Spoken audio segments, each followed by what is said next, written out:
నమస్తే, welcome to our channel. నేను సిరి. భారతదేశ రాజకీయ ముఖ చిత్రాన్ని సమూలంగా మార్చివేసే నియోజకవర్గాల పునర్విభజన ప్రక్రియకు కేంద్ర ప్రభుత్వం ముందడుగు వేస్తుంది. దశాబ్దాలుగా పెండింగ్లో ఉన్న ఈ అంశంపై నెలకొన్న సందిగ్ధతకు తెరదించుతూ కేంద్రం ఒక స్పష్టమైన నిర్ణయానికి వచ్చినట్టు కనిపిస్తుంది.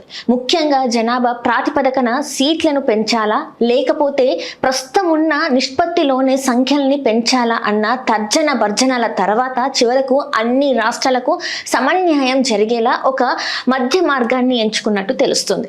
ఈ ప్రతిపాదన ప్రకారం దేశవ్యాప్తంగా ప్రస్తుతం ఉన్న 543 లోక్సభ స్థానాలకు అదనంగా 50% సీట్లను పెంచాలని కేంద్రం నిర్ణయించింది.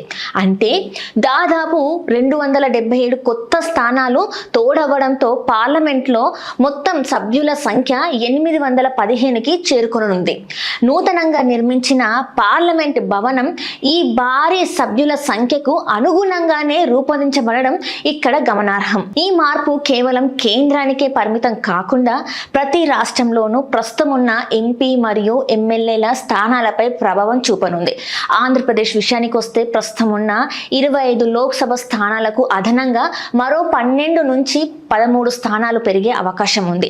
అలాగే తెలంగాణలో ఉన్న 17 స్థానాలకు తోడు మరో 8 నుంచి 9 స్థానాలు అదనంగా రానున్నాయి.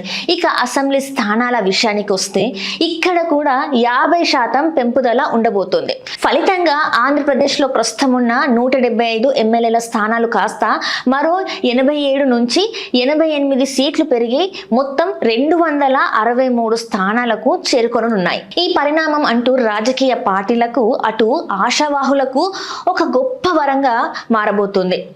నియోజకవర్గాల సంఖ్య పెరగడం వల్ల పార్టీల లోపలున్న అసమ్మతి తగ్గించడానికి, సీట్లు సర్దుబాటును సులభతరం చేయడానికి నాయకత్వానికి మంచి వెసులుబాటు దొరుకుతుంది.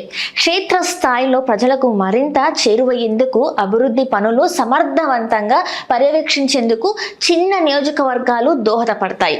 అయితే ఈ పునర్విభజన ప్రక్రియలో భౌగోళిక సరిహద్దులు నిర్ణయం మరియు రిజర్వేషన్ల కేటాయింపు వంటి అంశాలు అత్యంత కీలకంగా మారనున్నాయి. ఇక ఏపీకి సంబంధించి జిల్లాల వారీగా ఏ జిల్లాలో ఎన్ని సీట్లు పెరగబోతున్నాయి అనే వివరాలు ఇప్పుడు ఒకసారి చూద్దాం. ఆంధ్రప్రదేశ్ అసెంబ్లీ సీట్లు జిల్లాల వారీగా చూసుకున్నట్టయితే గ్రేటర్ రాయలసీమ జిల్లాలో చూసుకున్నట్టయితే అనంతపురం 14 స్థానాలు ఇప్పటికైతే ఉన్నాయి. ఇప్పుడు పెరిగే స్థానాలు వచ్చేసి 21, అంటే 7 స్థానాలు పెరగబోతున్నాయి.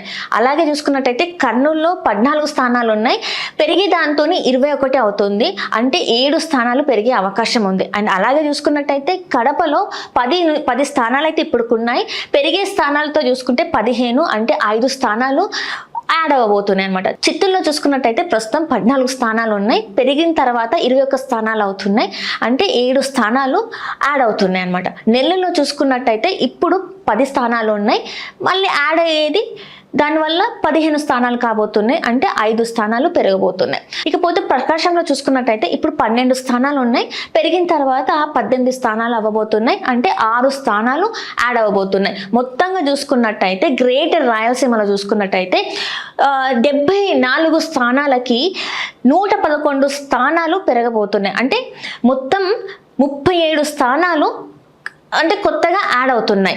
అండ్ ఇట్లనే చూసుకున్నట్టయితే గుంటూరు, కృష్ణా జిల్లాలలో చూసుకున్నట్టయితే గుంటూరులో 17 స్థానాలు ఇప్పుడు ప్రస్తుతానికి ఉన్నాయి, అంటే ఇప్పుడు కొత్తగా చేరే స్థానాలతో చూసుకున్నట్టయితే 25 స్థానాలు అయిపోతున్నాయి, అంటే 8 స్థానాలు కొత్తగా యాడ్ అవుతున్నాయి. అలాగే చూసుకున్నట్టయితే కృష్ణాలో ఇప్పుడు 16 స్థానాలు ఉన్నాయి, యాడ్ అయ్యే స్థానాలతోని 24 అవుతున్నాయి, అంటే 8 స్థానాలు మొత్తంగా అంటే యాడ్ అవబోతున్నాయి కృష్ణాలో.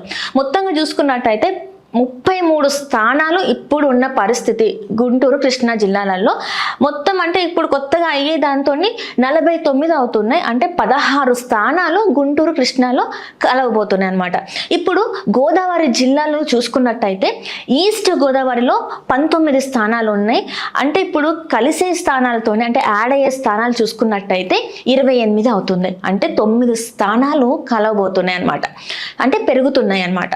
అలాగే చూసుకున్నట్టయితే వెస్ట్ గోదావరిలో ఇప్పుడు చూసుకున్నట్టయితే 15 నియోజకవర్గాలు ఉన్నాయి. అంటే పెరిగే నియోజకవర్గాలు చూసుకున్నట్టయితే 22 అవ్వబోతున్నాయి. యాడ్ అయ్యేది మనకి 7 నియోజకవర్గాలు కొత్తగా యాడ్ అయిపోతున్నాయి. మొత్తంగా చూసుకున్నట్టయితే 34 ఉన్న నియోజకవర్గాలు కాస్త 50 నియోజకవర్గాలు అంటే 50 స్థానాలుగా మారబోతున్నాయి. మొత్తంగా ఈ జిల్లాలలో 16 స్థానాలు అయితే పెరగబోతున్నాయి. ఇకపోతే ఉత్తరాంధ్ర చూసుకున్నట్టయితే విశాఖపట్నం ఇప్పుడున్న పరిస్థితులలో 15 స్థానాలు ఉన్నాయి. అంటే కొత్తగా యాడ్ అయ్యే దాంతో 23 అవుతున్నాయి. అంటే 8 స్థానాలు ఇక్కడ పెరుగుతున్నట్టు మనం చూసుకోవాలి. అలాగే విజయనగరంలో చూసుకున్నట్టయితే 9 స్థానాలు ఉన్నాయి. పెరిగిన దాంతో 15 స్థానాలు అవుతున్నాయి. అంటే 6 స్థానాలు అదనంగా యాడ్ అవుతున్నాయి. ఇకపోతే శ్రీకాకుళంలో చూసుకున్నట్టయితే ఇప్పుడున్న పరిస్థితులలో 10 స్థానాలు ఉన్నాయి. పెరిగే దాంతో 15 అవుతున్నాయి. అంటే 5 స్థానాలు మొత్తంగా యాడ్ అవుతున్నాయి. మొత్తం ఈ జిల్లా వారీగా చూసుకున్నట్టయితే 34 స్థానాలు ఉన్న ప్లేస్లో 53 అవ్వబోతున్నాయి. అంటే 19 స్థానాలు అధికంగా యాడ్ అవుతున్నాయి అన్నమాట. అండ్ అట్లనే చూసుకున్నట్టయితే ముఖ్య గణాంకాలు ఇలా అంటే మొత్తం సీట్ల వారీగా చూసుకున్నట్టయితే 175 సీట్లు ఇప్పటి వరకు నియోజకవర్గాలు ఉన్నాయి. ఈ యాడ్ అయిన దాంతో 263 స్థానాలు అవుతున్నాయి. అంటే 88 స్థానాలు అవుతున్నాయి.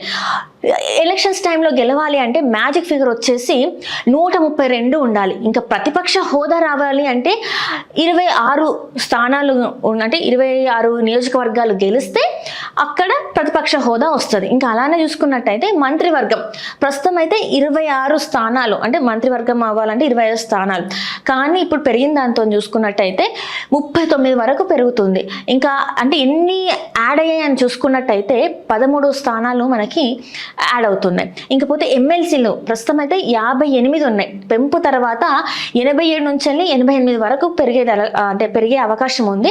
మొత్తానికైతే 29 నుంచి 30 వరకు పెరిగే అవకాశం ఉంది. అలాగనే చూసుకున్నట్టయితే లోక్సభ స్థానాల గురించి చూసుకుంటే ప్రస్తుతం అయితే 25 స్థానాలు అయితే ఉన్నాయి. ఇంకా పెరిగిన తర్వాత 37 నుంచి 38 వరకు పెరిగే అవకాశం ఉంది. అంటే పెరుగుదల ఎంత అంటే 12 నుంచి 13 స్థానాలు పెరిగే అవకాశం ఉంది. రాజ్యసభ ప్రస్తుతం అయితే 11 స్థానాలు ఉన్నాయి. అసెంబ్లీ సీట్లు పెరిగిన వెంటనే మార్పు ఉండదు. భవిష్యత్తులో జనాభా డీలిమిటేషన్ ఆధారంగా మారే అవకాశం ఉంది. ఆంధ్రప్రదేశ్లో అసెంబ్లీ సీట్లు 175 నుంచి 263కి పెరుగుతూ మొత్తం 88 సీట్లు అదనంగా రానున్నాయి. ప్రభుత్వం ఏర్పాటు చేయాలంటే 132 సీట్లు అవసరం. మంత్రివర్గం, ఎమ్మెల్సీలు, ఎంపీ సీట్లు కూడా పెరిగే అవకాశం ఉంది. హలో, తెలుగు రాజ్యం ఛానల్ చూస్తున్నారా? సామాజిక, రాజకీయ జీవన చిత్రణే తెలుగు రాజ్యం. అతిశయోక్తులు, అసత్యాలు ఉండవు. రాజకీయ కోణం కాదు, ప్రజా కోణమే కొలబద్ద. తెలుగు రాజ్యం వీక్షణ నీ ఉత్తమ అభిరుచికి నిదర్శనం.